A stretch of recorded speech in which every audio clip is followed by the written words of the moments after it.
Chula Vista where they live. So in that line, to get this back to the normal, regular people, do you think the city elections, city districts would be a good idea for Chula Vista in the future? You know, the office of mayor is elected by the citizens as a whole. I'm not opposed to if people want to take a look at districts for their elected representatives. We're a big city. We're not as big as San Diego, and San Diego, when they went to district elections, went to a massive expense that I don't think we can tolerate. But I have to correct something that was earlier said. The city does not have a deficit. The city council will consider a $130 million budget next week, and we'll consider it again in May. It's not a deficit.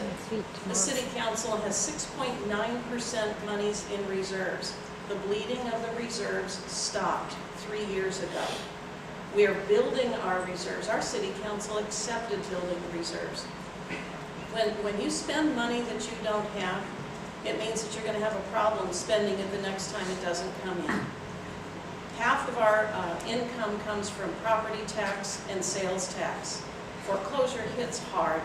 Sales taxes are hit when people don't have discretionary income.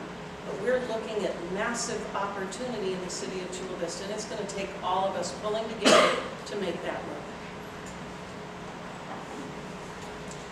Well, since we're supposed to be talking about redistricting, and you didn't, then I suppose I can take the liberty to talk about whatever I want as well.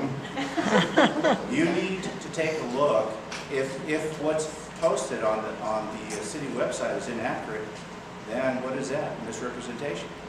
I have requested the budget for '06, which came on a CD for me, and the budget for 9-10 has been approved. It's on there. It clearly says that there's going to be a $20 million deficit by the end of this year. The reserves, 6.1% according to the budget on the web, not 6.9% as Mayor Cox alluded to. And there are some problems with what the representation is there. I have seen $155 million. I've seen up as high as $299 million on that budget. Now I hear $133 million. Which one is it? You can look those numbers up for yourself. I'm not making them up. So I would say that, you know, the problem is in, as this gentleman pointed out, there's so much confusion out there that it's hard to discern what the truth is. I believe, because I've seen it in several documents, that there's going to be a $20 million deficit in the city's budget by the end of this year. And would you be for redistricts?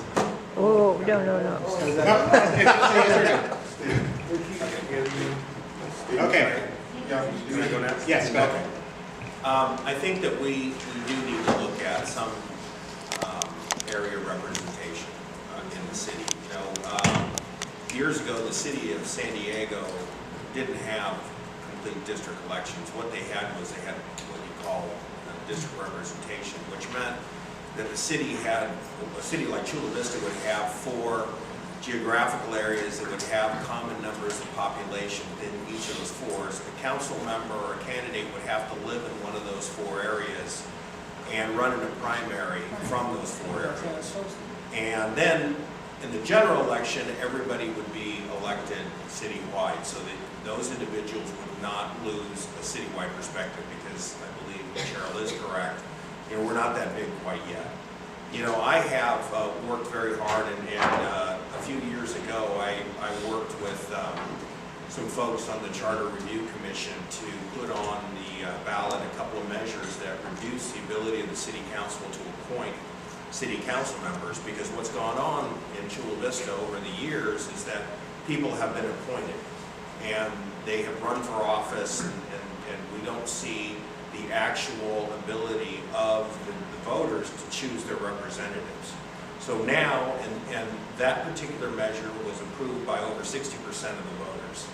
We created another initiative that basically would, if somebody was appointed by the city council, then they could not run in the next election for elections. So that disallows from somebody from being handpicked by the city council members. The next thing that I'd like to do is remove that revolving door power so that there's no waiting a year and then running for Thank you, re-election. Steve. You serve your 2 terms and you're done, and I think that we need new people in City Hall, Steve. not continue.